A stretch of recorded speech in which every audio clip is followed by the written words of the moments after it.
ಬನ್ನಿ ಈಗ ಮತ್ತಷ್ಟು ಕರೆಗಳು ಸಿದ್ಧವಾಗಿದೆ, ಮಾತಾಡ್ಸೋಣ. ಹಲೋ ಹಲೋ ಮೇಡಮ್, ನಮಸ್ತೆ. ನನ್ನ ಹೆಸರು ರಾಜೇಶ್ವರಿ ಅಂತ, ಬೆಂಗಳೂರಿಂದ ಮಾತಾಡ್ತಾ ಇರೋದು. ಹಾ, ಯಾರ ಬಗ್ಗೆ ಮಾತಾಡ್ಬೇಕಿತ್ತಮ್ಮ? ಅಂದ್ರೆ ನಮ್ಗೆ ಮದ್ವೆ ಆಗಿ 9 ವರ್ಷ ಆಯ್ತು, ಇನ್ನು ಮಕ್ಕಳಾಗಿಲ್ಲ. ಸರಿ, ಮಾತಾಡಿ. ಹತ್ರ ಪರಿಹಾರ ಕೇಳೋಣ ಅಂತ ಫೋನ್ ಮಾಡಿದ್ದೀನಿ. ಖಂಡಿತ ಮಾತಾಡಿಮ್ಮ, ಗುರುಜಿ ಇದ್ದಾರೆ. ನಮಸ್ತೆ ಗುರುಜಿ. ನಮಸ್ತೆ ತಾಯಿ, ಹೇಳಮ್ಮ. ಹಲೋ ಹಲೋ, ಮಾತಾಡಮ್ಮ. ನಮಸ್ತೆ ಗುರುಜಿ. ನಮಸ್ತೆ ಅಮ್ಮ. ನನ್ ಮದ್ವೆ ಆಗಿ 9 ವರ್ಷ ಆಯ್ತು ಗುರುಜಿ, ಇನ್ನು ನಮ್ಗೆ ಮಕ್ಕಳಾಗಿಲ್ಲ. ಅದಕ್ಕೋಸ್ಕರ ನಿಮ್ಗೆ ಮಾತಾಡ್ಬೇಕು ಅಂತ ಫೋನ್ ಮಾಡಿದ್ದು. ಆಯ್ತು ತಾಯಿ, ಮದುವೆಯಾಗಿ 9 ವರ್ಷ ಆಯ್ತು, ಇನ್ನೂ ಒಮ್ಮೆನೂ ಗರ್ಭ ನಿಂತಿಲ್ವಮ್ಮ? ಇಲ್ಲ ಗುರುಜಿ. ಪ್ರತಿ ತಿಂಗಳು ಡೇಟ್ಸ್ ಎಲ್ಲ ಕರೆಕ್ಟಾಗಿ ಆಗ್ತಾ ಇದ್ದೀರಾ? ಹಾ ಗುರುಜಿ, ಡೇಟ್ ಎಲ್ಲ ಕರೆಕ್ಟ್ ಆಗಿ ಬರ್ತಾ ಇದೆ. 25-28 ಡೇಸ್ ಡೇಟ್ ಕರೆಕ್ಟ್ ಆಗಿ ಬರ್ತಾ ಇದೆ. ವೈದ್ಯರ ಬಳಿ ಹೋಗಿದ್ದೀರಾ? ಡಾಕ್ಟರ್ ಏನು ಹೇಳ್ತಾರೆ? ತೊಂದರೆ ಇದೆ ಅಂತ ಹೇಳಿದ್ದಾರೆ ಅಮ್ಮ. ಯಜಮಾನ್ರಲ್ಲೇ ಸ್ವಲ್ಪ ತೊಂದರೆ ಇದೆ ಅಂತ ಹೇಳಿದ್ದಾರೆ. ಅದಕ್ಕೂ ಸಹಿತ ಸಾಕಷ್ಟು ವೈದ್ಯದಲ್ಲಿ ಬೇಕಾದಷ್ಟು ಸಪೋರ್ಟ್ ಇದೆ. ಅದಕ್ಕೂ ಮೆಡಿಕಲಲ್ಲಿ ಅವರು ಔಷಧಿಗಳು ಕೊಡ್ತಾರೆ.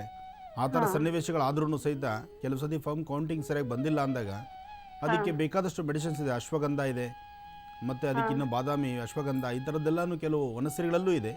ಅಷ್ಟೊಂದಿರ ಡಾಕ್ಟರ್ಸು ಅದಕ್ಕೆ ಬೇಕಾದ್ದು ಕೊಡ್ತಾರೆ. ಯಾಕೆ ಅದ್ರ ಬಗ್ಗೆ ನೀವು ಸರಿಯಾಗಿ ಕೇರ್ ತಗೊಂಡಿಲ್ವಾ? ತಗೊಂಡಿದ್ದೀವಿ, ಅದೇ ಫ್ಲೇಮ್ ತುಂಬಾ ಅಂದ್ರೆ ತುಂಬಾನೇ ಕಡಿಮೆ ಇದೆ, ಚಾನ್ಸಸ್ ಕಡಿಮೆ ಇದೆ ಅಂತ ಎಲ್ಲ ಹೇಳಿದ್ದಾರೆ. ಅದಕ್ಕೆ ಇವಾಗ ನಮ್ಗೆ ದೇವರೇ ಗತಿ ಅಂತ ಇದೀವಿ ಅಷ್ಟೇ. ಇಲ್ಲಮ್ಮ, ಹಾಗಂತ ನೀವು ಒಂಥರ ಭಯ ಬೀಳುವಂಥದ್ದಿಲ್ಲ, ಅಥವಾ ಅಯ್ಯೋ ನಿರ್ಭೇದ ನಮ್ಗೆ ಆಗ್ತಾ ಇಲ್ವಲ್ಲ ಅಂತಕ್ಕಂಥ ಒಂದರ ಮನಸ್ಸನ್ನು ನೋವು ಪಡುವಂಥದ್ದೇನಿಲ್ಲ.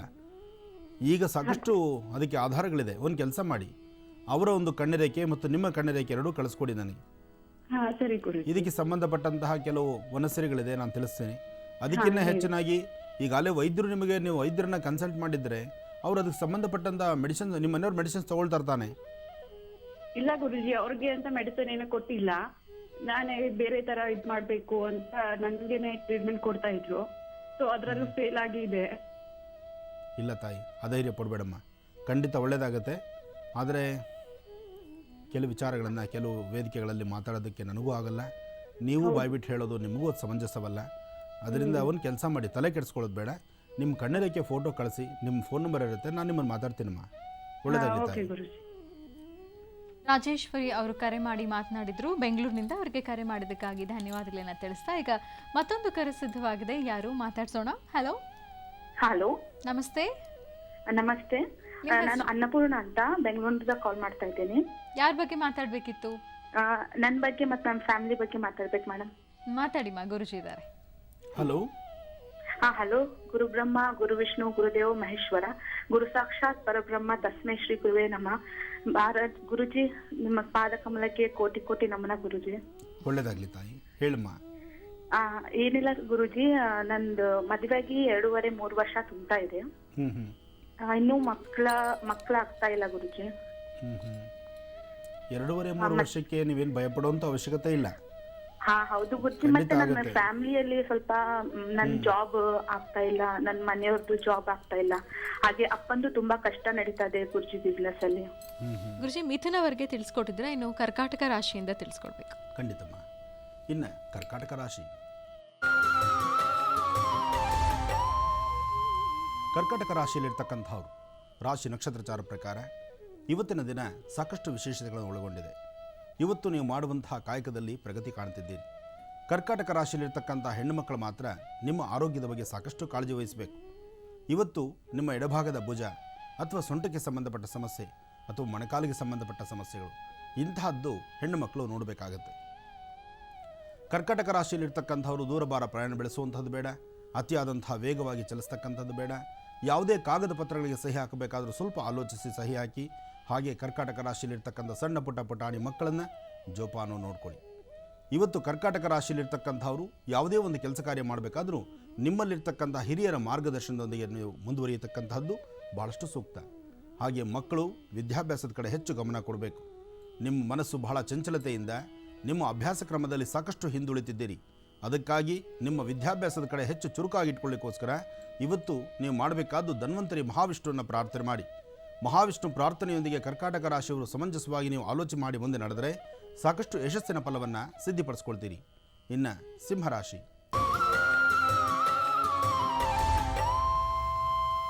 ಸಿಂಹರಾಶಿಯಲ್ಲಿರ್ತಕ್ಕಂಥವ್ರು ರಾಶಿಫಲದಲ್ಲಿ ಸಿಂಹರಾಶಿಯವರಿಗೆ ಇವತ್ತು ದುರ್ಗಾ ಗಣಪತಿಯ ಆರಾಧನೆ ಬೇಕು.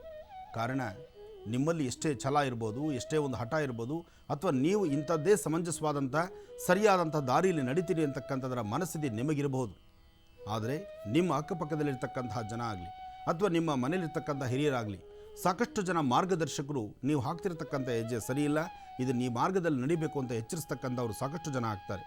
ಆದರೆ ನಮ್ಮ ಮನಸ್ಸಲ್ಲಿ ನಾನೇ ದೊಡ್ಡವನು, ನನ್ನಿಂದ ಸಾಧ್ಯ, ನಾನು ಹೇಳ್ದಂಗೆ ಆಗಬೇಕು ಅಂತಕ್ಕಂಥದ್ರ ಆ ಹಠ, ಆ ಒಂದು ಛಲ ನಮ್ಮಲ್ಲಿ ಕೂತ್ಕೊಳ್ಳುತ್ತೆ. ಅದಕ್ಕಾಗಿ ಇಂತಹ ಸಮಯದಲ್ಲಿ ನಾನು ಎಂಬತಕ್ಕಂತಹ ಮನಸ್ಥಿತಿ ತಂದುಕೊಂಡ್ರೆ ಎಲ್ಲೋ ಒಂದು ಕಡೆ ಸಮಸ್ಯೆ ಈಡಾಗಬೇಕಾಗತ್ತೆ.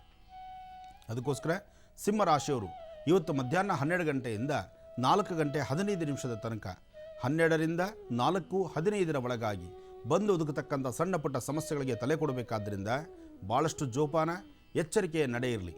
ಜೊತೆಗೆ ಸಾಧ್ಯವಾದರೆ ಸಿಂಹರಾಶಿಯಲ್ಲಿರ್ತಕ್ಕಂಥವರು ಒಂದು ಚೂರು ಬೆಲ್ಲ, ಒಂದು ಸ್ವಲ್ಪ ಗೋಧಿ, ಅದರೊಂದಿಗೆ ಸ್ವಲ್ಪ ಹುರುಳಿ, ಗೋಧಿ, ಹುರುಳಿ, ಬೆಲ್ಲ ಈ ಮೂರನ್ನು ಸಹಿತ ಪೂರ್ವಾಭಿಮುಖವಾಗಿ ನಿಂತು ದೃಷ್ಟಿ ತೆಗೆದು ಹಸಿರು ಗಿಡದ ಮೇಲೆ ಹಾಕೋದ್ರಿಂದ ಇವತ್ತು ಬಂದೊದಗತಕ್ಕಂಥ ಸಮಸ್ಯೆಗಳಿಂದ ಮುಕ್ತರಾಗ್ತೀರಿ. ಅಷ್ಟೇ ಅಲ್ಲದಿರ ವಯಸ್ಸಾಗಿರ್ತಕ್ಕಂತಹ ವೃದ್ಧರು ಆಚೆ ಓಡಾಡಬೇಕಾದ್ರೆ ಮತ್ತೊಬ್ಬರ ಸಹಾಯ ಇವತ್ತು ಅಗತ್ಯ ಇದೆ. ಅದರಿಂದ ಇನ್ನೊಬ್ಬರ ಸಹಾಯದಿಂದಲೇ ಸಹಾಯ ತೆಗೆದುಕೊಂಡು ನಂತರ ಆಚೆ ಹೊರಡತಕ್ಕಂಥದ್ದು ಭಾಳಷ್ಟು ಸೂಕ್ತ. ಇನ್ನು ಸಿಂಹರಾಶಿಯಲ್ಲಿರ್ತಕ್ಕಂಥ ಹೆಣ್ಣುಮಕ್ಕಳು ದುಡುಕಿ ಮಾತಾಡೋದು ಬೇಡ. ಆದಷ್ಟು ಮಾತಿಗೆ ಒಂದು ಲಗಾಮ ಹಾಕುವಂಥದ್ದು ಒಳ್ಳೆಯದು. ಮಾತಿನ ಸ್ವರ ವ್ಯತ್ಯಾಸವಾಗಿ ಅದನ್ನು ಇನ್ನೊಬ್ಬರ ಮನಸ್ಸನ್ನು ನೋಯುವಂಥ ರೀತಿಯಲ್ಲಿ ಆಗುವಂಥದ್ದು, ಅದರಿಂದ ಸಮಸ್ಯೆಗೊಳಗಾಗುವಂಥ ಸಂದರ್ಭಗಳು ಸಾಕಷ್ಟು ಇದೆ. ಎಚ್ಚರಿಕೆಯ ನಡೆ ಇರಲಿ. ಇನ್ನು ಕನ್ಯಾ ರಾಶಿಯಲ್ಲಿರ್ತಕ್ಕಂಥವ್ರು ರಾಶಿ ನಕ್ಷತ್ರಚಾರ ಪ್ರಕಾರ ಕನ್ಯಾ ರಾಶಿಯಲ್ಲಿರ್ತಕ್ಕಂಥವ್ರಿಗೆ ಆರ್ಥಿಕ ಪರಿಸ್ಥಿತಿ ಅಭಿವೃದ್ಧಿ, ಮನಸ್ಸಿಗೆ ಶಾಂತಿ, ಅಂದುಕೊಂಡಂತಹ ಕೆಲಸ ಕಾರ್ಯಗಳನ್ನು ಯಶಸ್ಸಿನ ಹಾದಿಯಲ್ಲಿ ಇಟ್ಕೊಂಡಿದ್ದೀರಿ.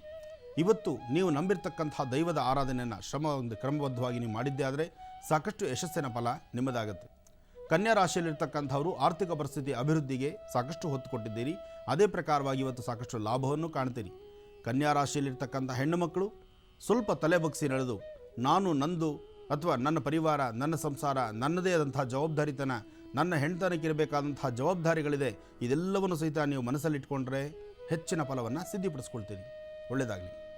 ಇನ್ನುಳಿದ ರಾಶಿಗಳ ಈ ದಿನದ ಭವಿಷ್ಯ ಹೇಗಿದೆ ಅನ್ನೋದನ್ನ ತಿಳ್ಕೊಳ್ಳೋಣ ಗುರುಜಿಯವರಿಂದ ಮುಂದಿನ ಭಾಗದಲ್ಲಿ. ಈಗ ನಿಮ್ಮ ಕರೆಗಳನ್ನು ಸ್ವೀಕರಿಸುವಂತಹ ಸಮಯ. ಇಲ್ಲಿ ನಿಮ್ಮ ಸ್ವರ ತರಂಗವನ್ನು ಆಧರಿಸಿ ನಿಮ್ಮ ಸಮಸ್ಯೆಗೆ ಪರಿಹಾರ ಏನು ಅಂತ ಗುರುಜಿಯವರು ತಿಳಿಸ್ಕೊಡ್ತಾರೆ. ಹಾಗಿದ್ರೆ ಬನ್ನಿ ಈಗ ಪ್ರಾರಂಭ ಮಾಡೋಣ ಸ್ವರ ಜ್ಯೋತಿಷ್ಯ ವಿಭಾಗ. ಕಾರ್ಯಕ್ರಮದಲ್ಲಿ ಮೊದಲನೇ ಕರೆ ಯಾರ್ದು ನೋಡೋಣ. ಹಲೋ. ಹಲೋ, ನಮಸ್ತೆ. ನಮಸ್ತೆ ಮೇಡಮ್. ನಮಸ್ತೆ ಮೇಡಮ್. ನಿಮ್ಮ ಹೆಸರು ಹೇಳಿಮಾ? ಹೆಸರು ಬೇಡ ಮೇಡಮ್. ಎಲ್ಲಿಂದ ಕರೆ ಮಾಡಿದಿರಿ? ಬೆಂಗಳೂರಿಂದ ಮಾಡ್ತಾ ಇದ್ದೀನಿ ಮೇಡಮ್. ಯಾರ ಬಗ್ಗೆ ಮಾತಾಡ್ಬೇಕಿತ್ತು? ನಮ್ಮ ಬಗ್ಗೆನೇ ಕೇಳಬೇಕಾಗಿತ್ತು. ಮಾತಾಡಿಮ್ಮ, ಗುರುಜಿ ಇದ್ದಾರೆ. ಹಲೋ, ನಮಸ್ತೆ ಗುರುಜಿ. ನಮಸ್ತೆ ತಾಯಿ, ಹೇಳಮ್ಮ. ಗುರುಜಿ, ನಮಗೆ ಮದುವೆಯಾಗಿ 11 ವರ್ಷ ಆಯ್ತು, ಮಕ್ಳಿನ್ನೂ ಆಗಿಲ್ಲ. ಹಾಗೆ 1 ವರ್ಷಕ್ಕೆ ಪೈಪಲ್ಲಿ ಪ್ರೆಗ್ನೆನ್ಸಿ ಆಗಿ ಇದಾಗೋಗಿತ್ತು. ಆಪರೇಷನ್ ಆಯ್ತು, ದೊಡ್ಡ ಆಪರೇಷನ್. ಆಗ್ಲಿಂದ 2 ತಿಂಗಳಂಗೆ ನಿಂತಿತ್ತು ಅಷ್ಟೇನೆ, ತಿರ್ಗಾ ನಿಂತಿಲ್ಲ ಗುರು. ಅಂದ್ರೆ ಮದುವೆಯಾದ ಪ್ರಾರಂಭದ ಆ 1 ವರ್ಷದಲ್ಲಿ ಏನಾಯ್ತು ಅದಷ್ಟು ಮಾತ್ರ. ಗುರು. ಅದಾದ್ಮೇಲೆ ಇವತ್ತಿಗೂ ಗರ್ಭ ನಿಂತಿಲ್ಲ. ಹೌದು ಗುರು. ವೈದ್ಯರು ಏನ್ ಹೇಳ್ತಾರಮ್ಮ? ವೈದ್ಯರು ಆಗುತ್ತೆ ಅಂತ ಹೇಳಿದ್ದಾರೆ. ಅವ್ರಿಗೂ ಈಗಲೂ ಒಂದ್ಸಲ ಟೆಸ್ಟ್ ಮಾಡಿಸ್ತೆ, ಎಲ್ಲಾನು ಎಲ್ಲ ಆಗುತ್ತೆ ಅಂತ ಹೇಳ್ತಾರೆ. ಆದ್ರೆ ನಿಲ್ತಾನೆ ಇಲ್ಲ ಗುರುಜಿ.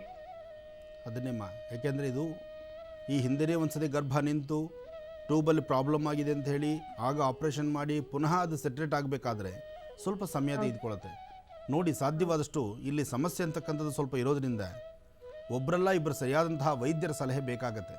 ಎಲ್ಲೋ ಒಂದು ಕಡೆ ಆಗುತ್ತೆ ಅಂತ ಹೇಳಿ ಮಂಡಧೈರ್ಯ ಕೊಟ್ಟು ನಿಮಗೆ ಸಮಯನ ವೃಥಾ ವೇಸ್ಟ್ ಮಾಡಿದ್ರೆ ಅದು ಈಗಾಗಲೇ 11 ವರ್ಷ ಆಯಿತು ಅಂತ ಬೇರೆ ಹೇಳ್ತಿದ್ದೀರಿ. ನಿಮಗೆ ಮದುವೆ ಆಗಿ 11 ವರ್ಷ ಇರಬಹುದು, ಆದರೆ ನಿಮಗೆ ಆದಂತಹ ಒಂದು ವಯಸ್ಸಿನ ಒಂದು ತಾರತಮ್ಯ, ವಯಸ್ಸು ಸಾಕಷ್ಟು ಆಗ್ತಾ ಬಂದರೆ ನಾಳೆ ಆ ಮಕ್ಕಳನ್ನು ಸುಧಾರಣೆ ಮಾಡೋದು ಕಷ್ಟ, ಜೊತೆ ಗರ್ಭ ನಿಲ್ಲೋದು ಸ್ವಲ್ಪ ಕಷ್ಟವಾಗಬಹುದು. ಇಲ್ಲಿವರೆಗೂ ನನ್ನ ಕಾರ್ಯಕ್ರಮದಲ್ಲಿ ಕರೆ ಮಾಡಿದಂಥ ಪ್ರತಿಯೊಬ್ಬ ಮಹಿಳೆಯರಲ್ಲೂ ಸಾರ್ವತ್ರಿಕವಾಗಿ ಸರ್ವೇ ಸಾಮಾನ್ಯ ಈ ಪ್ರಕಾರವಾಗಿ ಸಮಸ್ಯೆ ಇದೆ ಅಂತ ನಾವು ಯಾರಿಗೂ ಹೇಳೋದಕ್ಕಾಗಲ್ಲ. ಯಾಕೆಂದರೆ ಅದರಲ್ಲೂ ನಿನ್ನ ಸಮಸ್ಯೆ, ನಿನ್ನ ಸ್ವರತರಂಗ ಪ್ರಕಾರ ಗರ್ಭದಲ್ಲಿ ಸ್ವಲ್ಪ ಸಮಸ್ಯೆ ಇರೋದಂತೂ ಬಹಳ ಸ್ಪಷ್ಟೀಕರಿಸ್ತೀವಿ. ಅದರಿಂದ ಸರಿಯಾದಂಥ ಸೂಕ್ತವಾದಂತಹ ವೈದ್ಯರ ಸಲಹೆ ಬೇಕು, ಒಬ್ಬರಲ್ಲ ಒಬ್ಬರು. ಯಾಕೆಂದರೆ ಯಾವತ್ತೂ ಒಂದೇ ಕಡೆ ನಾವು ಡಿಸೈಡ್ ನಾನು ಹೀಗೆ ಮಾಡಲಿಕ್ಕೆ ಆಗೋಲ್ಲ. ಹಾಗೂ ವೈದ್ಯರು ಸಹಿತ ಅವರು ಸಂಪೂರ್ಣವಾದಂಥ ರೀತಿ ದೃಢೀಕರಿಸಿ ಹೇಳಲಿಕ್ಕೆ ಆಗೋದಿಲ್ಲ.